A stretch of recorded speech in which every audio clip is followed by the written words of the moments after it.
I came home for Christmas because my parents said they wanted me there. They said the house felt empty without me. They said we'd finally have real time, to sit down, eat together, and feel like a family again. I almost didn't go. I was tired. Not just from work or travel, but from the kind of tired that comes from being the one everyone leans on and never checks on. Still, I booked the ticket. I packed gifts. I told myself that maybe this year would be different. Maybe people can change if you give them enough chances. The flight was long, my phone battery was dying, and by the time I stood on my parents' front porch, my hands were shaking, not from the cold, but from a familiar mix of hope and dread I hadn't felt in years. I knocked. The door opened, and in the first 10 seconds, without anyone raising their voice, without a single argument, I understood something I had been avoiding my entire adult life. I hadn't been invited home because I was missed. I had been invited back because something needed fixing, and they expected me to be the one to do it. I smiled anyway. I stepped inside, and I let them believe just for a moment that I was still the same Jane they could count on, because what happened next would change everything. When my mom called, I almost didn't answer. It was late, the kind of late where the world feels quieter and your defenses are already down. I was standing in my kitchen, staring at a half-finished mug of tea I'd reheated twice and forgotten again. When I saw her name light up my phone, my first instinct was to let it ring and tell myself I'd call back tomorrow. Or next week. Or not at all. But I answered. Her voice was softer than I remembered. Careful. Like she was stepping across thin ice. She said my name the way she used to when I was a kid, and she needed me to come downstairs. She asked how I'd been, whether I was eating properly, whether work was still so demanding. Then she sighed, a long, heavy sound that carried more weight than the words that followed. "We really want you home for Christmas this year," she said. "Your father and I, we've been talking. It's been too long." I leaned against the counter and closed my eyes. I'd heard versions of this before. Promises of calm. Promises of change. Promises that always dissolved the moment I stepped back into that house and into the role that waited for me there. Still, something about her tone made me pause. It wasn't urgent. It wasn't sharp. It almost sounded reflective. She told me the house felt quiet without me. That Christmas didn't feel right when I wasn't there. That she missed our late-night talks, the way I used to help her wrap gifts at the dining table while my dad watched TV in the other room. She said, "I know things haven't always been easy, Jane, but we're trying. We really are." When I didn't answer right away, she added, "We just want you. No pressure. No expectations. Just family. No expectations." The words landed gently, but they echoed in my head long after the call ended. That night, I lay in bed staring at the ceiling, replaying every version of Christmas I could remember. The good ones were scattered and faded, like old photographs that had lost their color. The harder ones were clearer, sharper. Me smoothing over tension. Me mediating arguments. Me swallowing discomfort to keep the peace. I told myself people could grow. That distance changes perspective.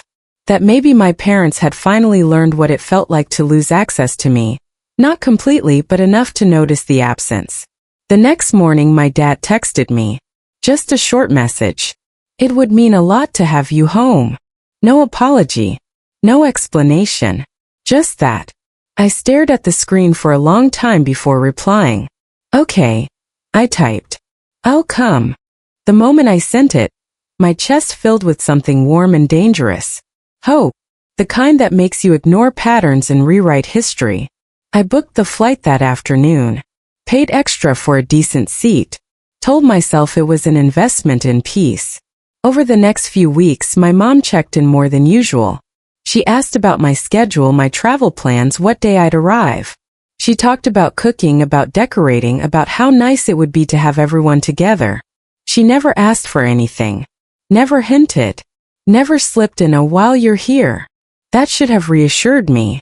Instead, it made me uneasy. I packed carefully. Not just clothes but gifts. Thoughtful ones. The kind you buy when you want to prove you're showing up with good intentions. As I folded sweaters into my suitcase, I caught myself rehearsing conversations that hadn't happened yet. Boundaries I might need to restate. Lines I hoped I wouldn't have to draw. On the morning of my flight, as I locked my apartment door behind me, I hesitated. My hand rested on the knob a second longer than necessary. There was a strange tightness in my chest, like my body was trying to warn me about something my mind hadn't caught up to yet. I told myself I was being dramatic. This was Christmas. This was family. This time I was going home because I was wanted. By the time the plane lifted off the runway, I had convinced myself that the past was behind us. That this invitation wasn't a test or a transaction. That when I knocked on that door, I would be greeted as a daughter, not a solution. I didn't know yet how fragile that belief was. But I would. Very soon. The cab pulled away before I had fully processed that I was standing there. My suitcase sat upright at my feet, the handle still warm from my grip. The house looked exactly the same as it always had, white siding wreathed slightly crooked on the door, lights blinking out of rhythm. Familiar enough to lull you into thinking nothing inside could hurt you anymore. I rang the bell. I waited. Footsteps moved on the other side, quick and purposeful, and for a split second my chest tightened with something almost hopeful. I imagined my mom opening the door with a smile, maybe even pulling me into a hug. I imagined my dad calling my name from the living room, pretending he hadn't been watching the door the whole time. The door opened. My mother stood there, one hand still on the knob, the other holding her phone. She looked past my face immediately, her eyes dropping to my suitcase, then flicking toward the driveway as if checking whether I'd come alone. "Oh," she said. "Not hello. Just that. You're here." I smiled anyway. "Merry Christmas." She stepped back, leaving the door open just wide enough for me to enter. No hug. No comment about the flight. No question about how I was doing. I dragged my suitcase over the threshold and felt the air inside the house close around me like something solid. My dad's voice came from the living room. "That her?" "Yes," my mom said, already walking away. "She just got in." Just got in. Like I was a delivery. My father appeared in the doorway, arms crossed, his expression unreadable. He nodded once, the way you acknowledge someone you didn't expect to deal with yet.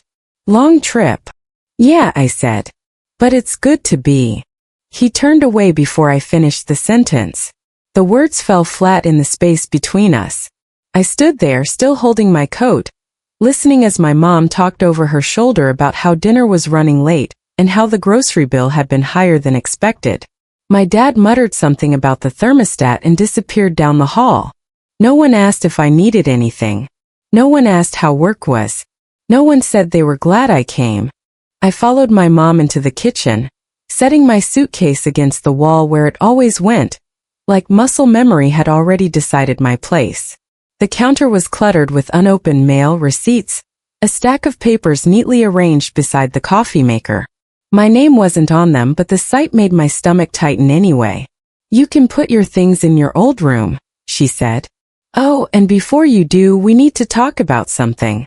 There it was. Not even 10 minutes. She said it casually, the way someone asks you to grab milk on your way home. Like whatever she was about to say was already agreed upon. Like my presence in this house came with conditions I'd somehow forgotten to read. I waited. She sighed, rubbing her temples. "It's just been a lot lately. Your father's been under pressure, and things have piled up. We didn't want to stress you before you arrived." Stress me? I thought of the careful phone calls, the gentle tone, the promise of no expectations. She finally looked at me then, really looked, and there was relief in her eyes. Not the relief of seeing a daughter, the relief of seeing reinforcement arrive. "You're here now," she said, "so we can figure it out together." Something cold slid into place inside my chest. That was when I understood. Not all at once, not dramatically. Just a quiet, undeniable click. The reason the invitation had felt so carefully worded. The reason no one had asked how I was holding up lately. The reason the welcome had been so thin it barely existed. I hadn't been invited home to be celebrated. I had been invited home to be useful. I nodded slowly the way you do when you're buying time. Okay, I said. Let me just put my bag down. As I turned toward the hallway, I caught my reflection in the dark window by the sink. Tired eyes. Forced smile. A woman standing in a house that had already decided what she was worth. I walked down the hall, every step heavier than the last, and felt something settle deep in my bones. A truth I could no longer soften or explain away. The welcome I expected never came. But the reason I was there had just walked in loud and clear. And for the first time I didn't feel confused. I felt awake. That night sleep wouldn't come. I lay on the narrow bed in my old room, staring at the faint glow of Christmas lights bleeding through the curtains, listening to the familiar sounds of the house settling. A door closing. The television murmuring low. My parents moving around without once checking on me. The silence wasn't new. It was just louder now that I wasn't pretending not to hear it. This room used to feel smaller. Back then I thought it was because I was growing up. Now I realized it was because I was shrinking myself. I could trace the pattern back years, like following a thread I'd been tugging on my entire adult life. The first time my mom cried on the phone because my dad was under so much pressure. The first time I canceled plans to smooth things over. The first time I was praised not for who I was, but for how helpful I'd been. You're so responsible, Jane. We don't know what we'd do without you. You always understand. First it felt like love.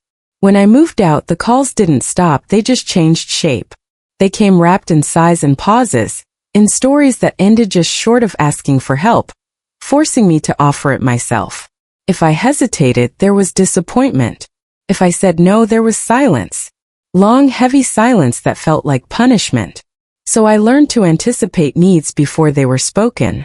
I learned to step in early, to fix things quietly, to carry tension that wasn't mine so no one else had to feel it. I learned that being needed was safer than being honest. Even when I succeeded, when I built a life that was stable, independent, mine, it somehow became another thing I was expected to share. My time, my energy, my emotional bandwidth. Independence, I was told, didn't mean distance. It meant availability. And every Christmas it was the same unspoken script. I would come home. I would absorb the stress. I would make things easier. If I looked tired, it was brushed off. If I pushed back, I was reminded of everything they'd done for me. Not in anger. Worse. In quiet, disappointed tones that made me feel small and ungrateful for even thinking I deserved more. That night, lying there, I realized something that made my throat tighten. They hadn't changed.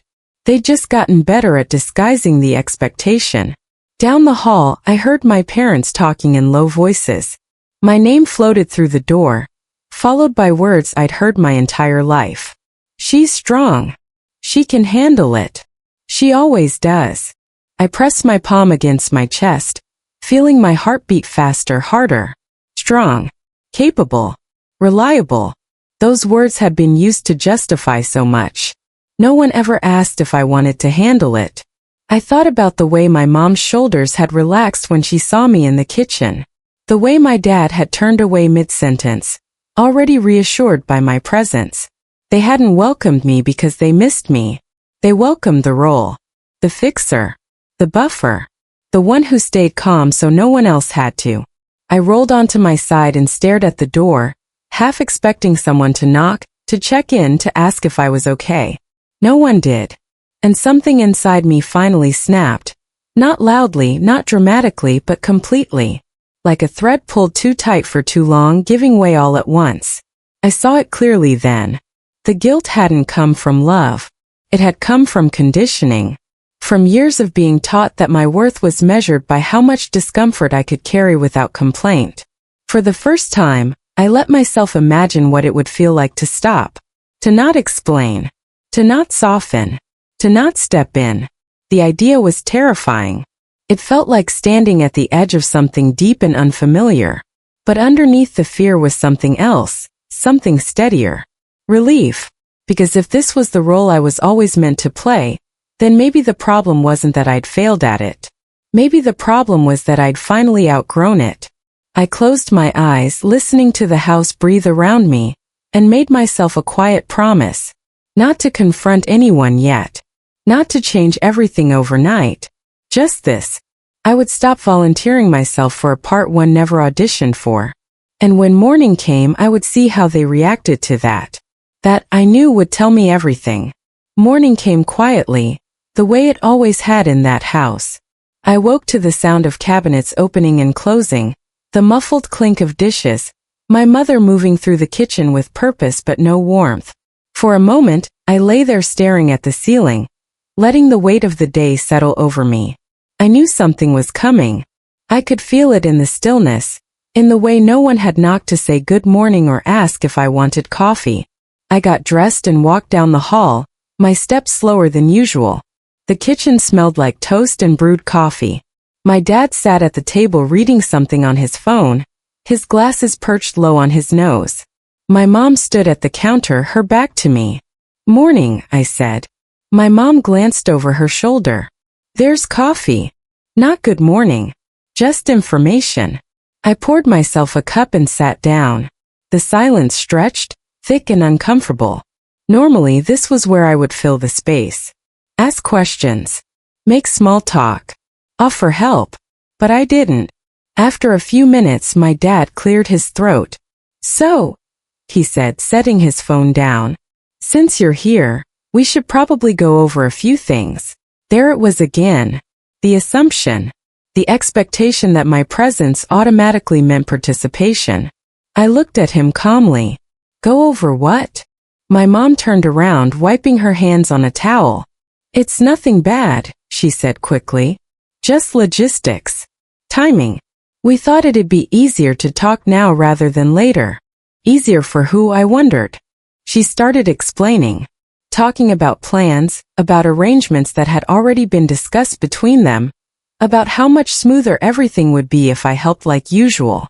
Her words blurred together, familiar and rehearsed. I could almost finish her sentences for her.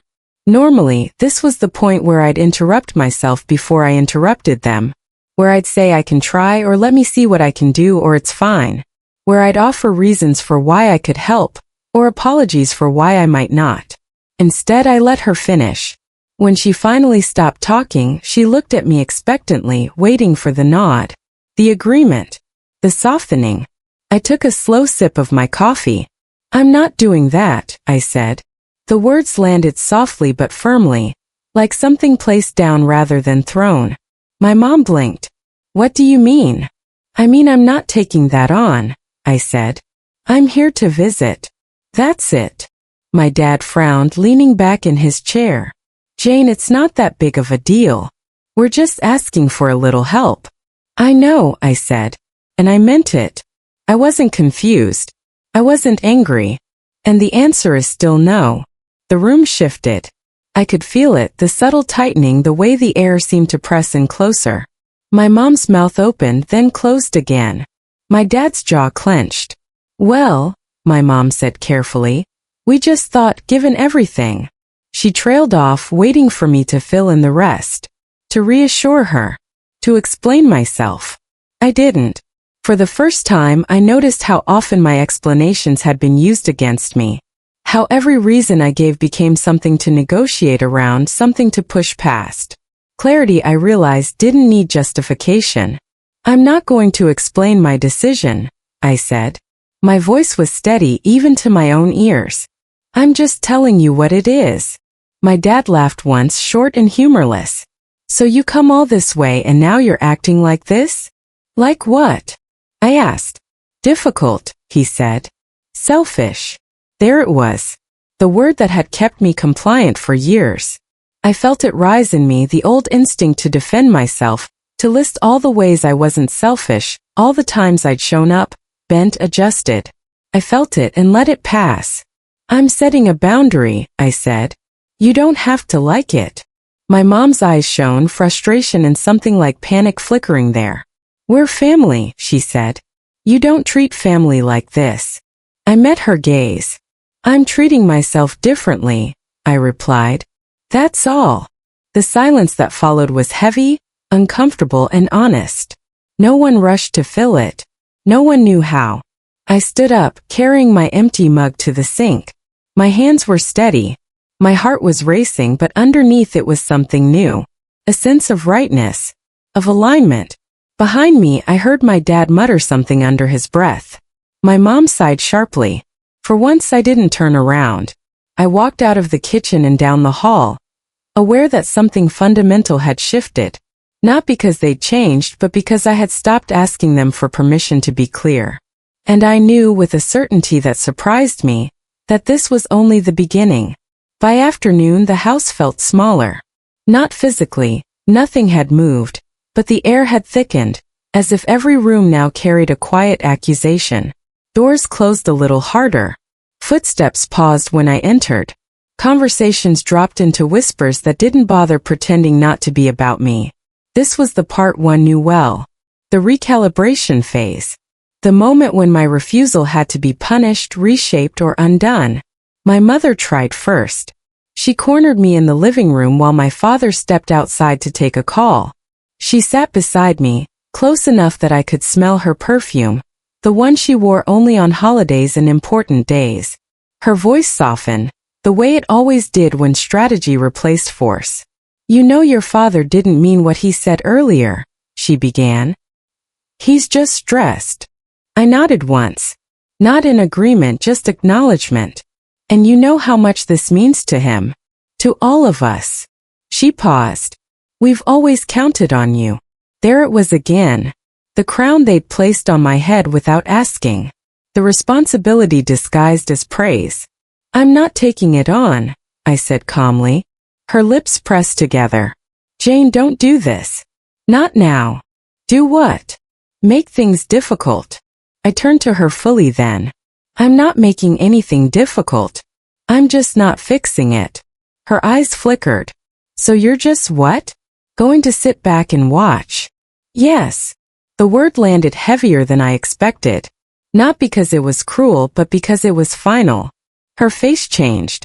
The softness dropped away, replaced by something sharper. "After everything we've done for you?" I felt the old reflex stir, the urge to list receipts of my own. The years. The sacrifices.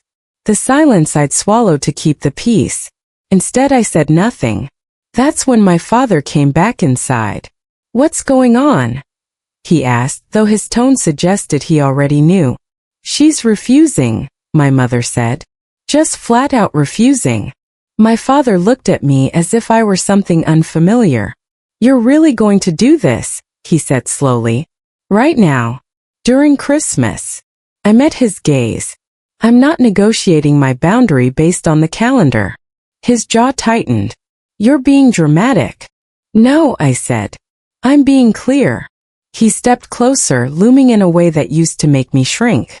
"This family runs because everyone does their part." "And I've done mine," I replied. "More than mine." My mother let out a sharp laugh. Listen to her. Like she's some kind of victim. I felt it then, the shift. The moment when I stopped wanting them to understand. "I'm not asking you to see me as a victim," I said. "I'm just no longer volunteering to be the solution." Silence hit hard. My father scoffed. "So what happens now?" "Now," I said, standing, "you figure it out without me." The words echoed longer than they should have. My mother stood too, her voice rising. "You can't just come into our house and change the rules." "I didn't," I said. "I changed mine." Something in that broke whatever script they were following. My father's voice sharpened. "Then don't expect things to be the same." I nodded. "I don't." That seemed to unsettle him more than anything else. I walked past them down the hallway, into the bedroom that had never really been mine anymore. I closed the door gently, not as a statement but as a choice.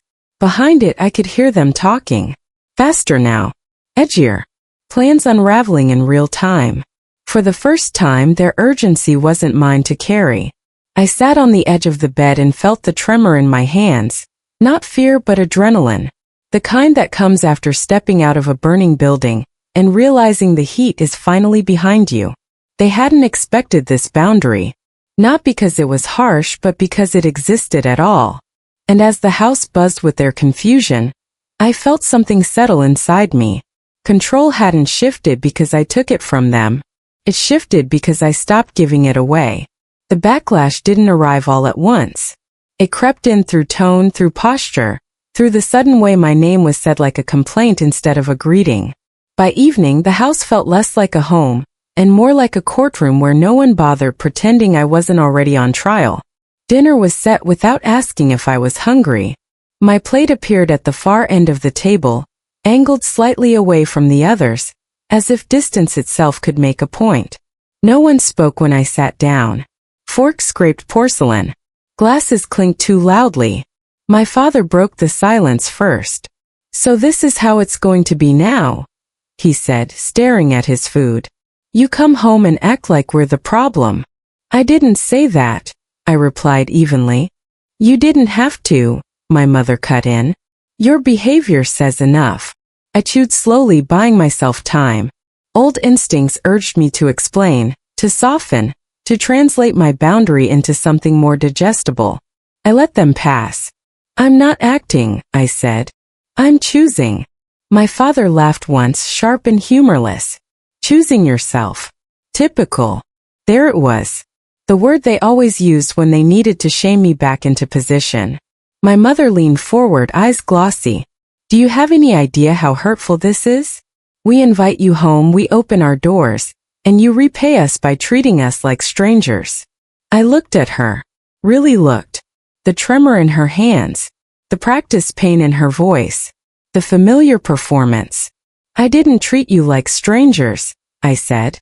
"I treated you like adults." Her expression hardened. "That's cruel."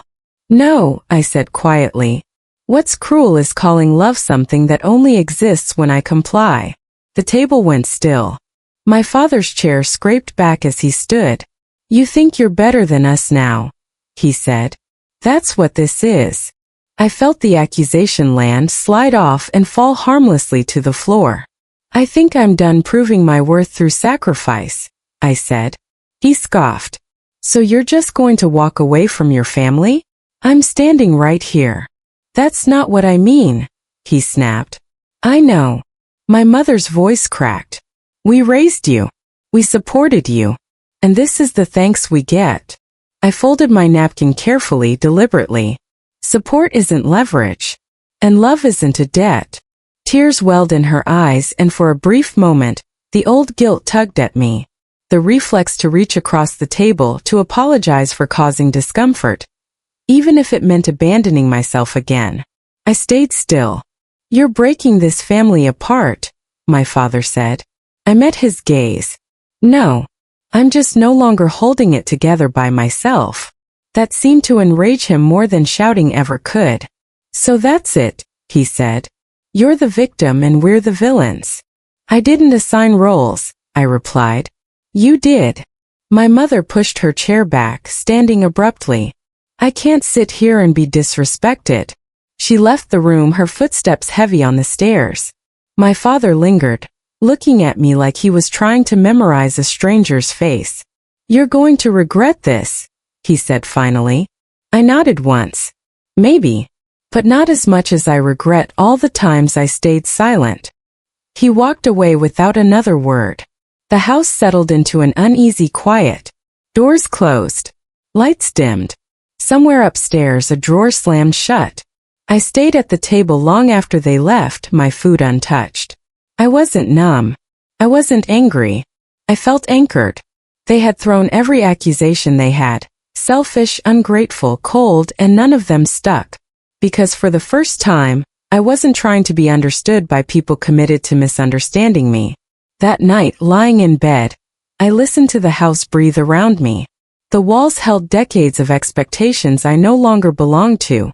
Love had turned into accusation. And still I stayed grounded. Because peace doesn't come from winning the argument.